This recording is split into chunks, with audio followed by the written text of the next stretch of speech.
আমি আজ ব্যথায় ভরা শুয়ে আছি বিছানায়।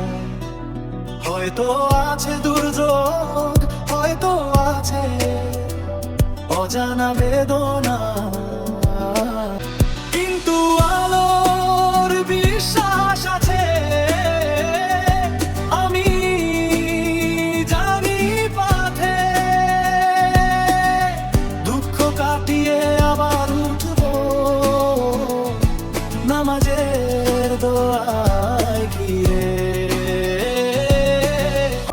দোয়ার আলোয় কাটবে রাত, আল্লাহর নামে মিলবে মানে শান্তি। শূন্য আমার ব্যথা আজ হৃদয়ে ভরবে আশা। দোয়ার আলোয় কাটবে রাত, আল্লাহর নামে মিলবে মানে শান্তি। শূন্য আমার ব্যথা আজ হৃদয়ে ভরবে